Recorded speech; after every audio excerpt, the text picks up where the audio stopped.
আসসালামু আলাইকুম, কেমন আছেন সবাই? নতুন আরেকটি ভিডিওতে আবারও আপনাদেরকে স্বাগত জানাচ্ছি। আশা করছি সবাই মহান আল্লাহ তাআলার অশেষ রহমতে ভালো আছেন। আমরা আলহামদুলিল্লাহ মহান আল্লাহ তাআলার অশেষ রহমতে ভালো আছি।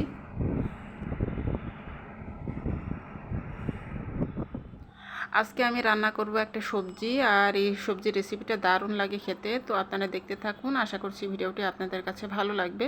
তো এখানে আমি চিচিঙ্গা আর পটল ছোট ছোট করে কেটে নিয়েছি, আর সেই সাথে কাঁঠালের বিচি আমি 2 টুকরো করে কেটে নিয়েছি মাঝখান থেকে।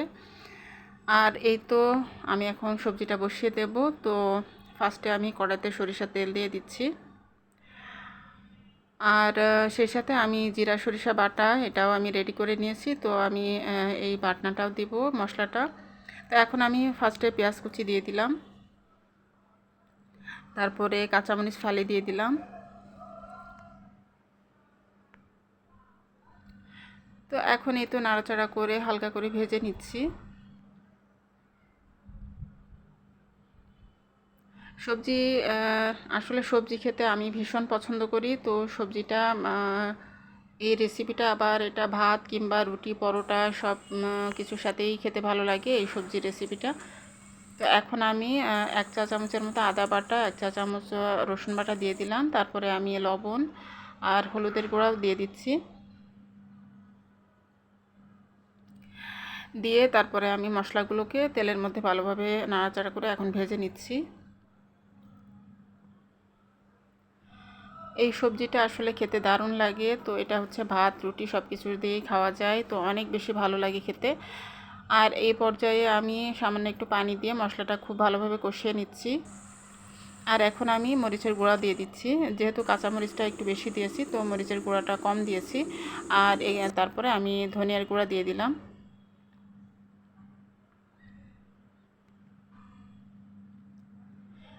আর এ পর্যায়ে আমি কাঁঠালের বিচিগুলো দিয়ে দিচ্ছি। যেহেতু কাঁঠালের বিচিটা অনেকটাই শক্ত থাকে, তো এই কারণে আমি আগে কাঁঠালের বিচিটা দিলাম, দিয়ে তারপরে এখন খুব ভালোভাবে কষিয়ে নেব। আর মোটামুটি সিদ্ধ করে নিব, তারপরে আমি সবজিটা পরে দেব।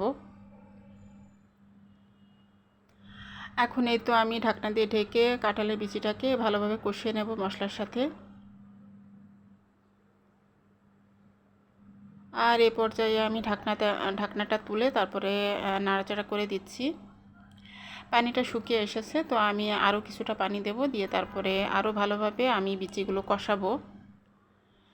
বেশি করে কষিয়ে নেব, নিয়ে তারপরে সবজিটা দেব। এখন আমি আবারও ঢাকনা দিয়ে ঢেকে বিচিগুলোকে খুব ভালোভাবে কষিয়ে নেব।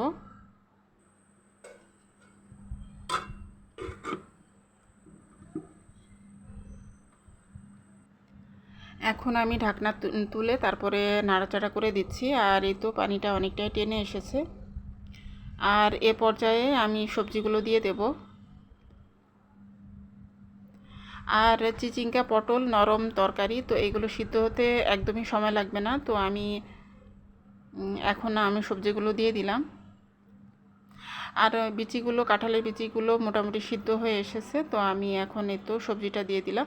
একসাথে সব কিছু নাড়াচাড়া করে আমি এখন নাড়াচাড়া করে সব কিছু মিশিয়ে নেব।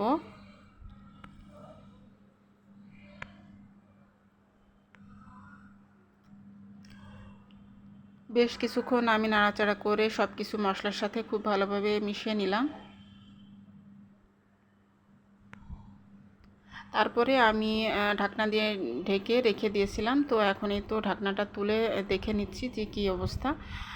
তো পানিটা অনেকটাই টেনে এসেছে। তো আমি নাড়াচাড়া করে আর একটু কিছুক্ষণ নাড়াচাড়া করে নিয়ে তারপরে এর মধ্যে আমি ঝোলের পানিটা দিয়ে দেব। এই পানিতেই সবজিটা আসলে রান্না হয়ে যাবে, আর এরপরে পানি দেওয়া লাগবে না। তো আমি ঝোলের পানিটা দিয়ে তারপরে সামান্য চুলাটা কমিয়ে রেখে দেব। আর এ পর্যায়ে আমি এই মশলাটা দিয়ে দিচ্ছি, জিরা সরিষা বাটা এটা দিয়ে দিচ্ছি। আর এরপরে আমি কিছুটা ফ্রোজেন আমার যে বুটের ডাল আছে, তো সেটাও আমি কিছুটা দিয়ে দেব। আর বুটের ডাল আমি সিদ্ধ করে বক্সে করে ফ্রিজে রেখে দিই। তো আমার প্রয়োজন মতন আমি বের করে নিয়ে তারপরে তরকারিতে আমি ব্যবহার করি। আর এখন এই তো আমি ঢাকনা দিয়ে ঢেকে রেখে দিচ্ছি। আর এই তো ফ্রোজেন করা আমার বুটের ডাল আমি বের করে নিয়েছি। তো এখান থেকে কিছুটা ডাল আমি সবজির মধ্যে দিয়ে দিব। এখন এই তো ঢাকনা তুলে আমি দেখে নিচ্ছি কি অবস্থা সবজিটার। তো পানিটা অনেকটাই কমে এসেছে। তো এ পর্যায়ে আমি বুটের ডালটা দিয়ে দেব। আর বুটের ডাল যেহেতু সিদ্ধ করা আছে, তো এটা সিদ্ধ হতে আর বেশি দেরি লাগবে না। এখানে তো সামান্য অল্প করে আমি এই যে দিয়ে দিলাম বুটের ডাল। তো এখনও ফ্রোজেন আছে, মানে বরফ জমে আছে। তো এ পর্যায়ে এভাবেই আমি দিয়ে দিলাম। আর কিছুক্ষণ ঢাকা দিয়ে রেখে দিলে এটা গলে যাবে, বরফটা ছেড়ে যাবে। আর এখন এই তো ঢাকনা দিয়ে ঢেকে আমি লো হিটে সবজিটা রান্না করে নেব। তো সবজিটা আমার সিদ্ধ হয়ে গেছে, পানিটাও টেনে এসেছে। এ পর্যায়ে আমি সবজিটা একটা ফোড়ন দিয়ে দিব। তো যেহেতু সবজি বসানোর সময়ও আমি তেল দিয়ে বসিয়েছিলাম, তো এখন আমি ফোড়নের ক্ষেত্রে খুবই সামান্য পরিমাণ তেল দিচ্ছি। অল্প সামান্য পরিমাণ তেল দিয়ে আমি ফোড়নটা করব।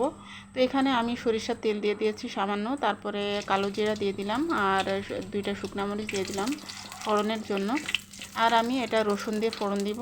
এ পর্যায়ে কোনো পেঁয়াজ আমি দেব না, শুধু রসুন কুচি দিয়েই আমি ফোড়নটা করব। আর কালো জিরা আর শুকনো মরিচ, তো এগুলো দিয়ে আমি ফোড়নটা দেব। এখন এ পর্যায়ে আমি রসুন কুচি দিয়ে দিলাম। এখন আমি সব কিছু ভালোভাবে ভেজে নেব। তো হালকা লালচে লালচে হয়ে যাবে, তারপরে আমি সবজিগুলো এটার মধ্যে দিয়ে দেব।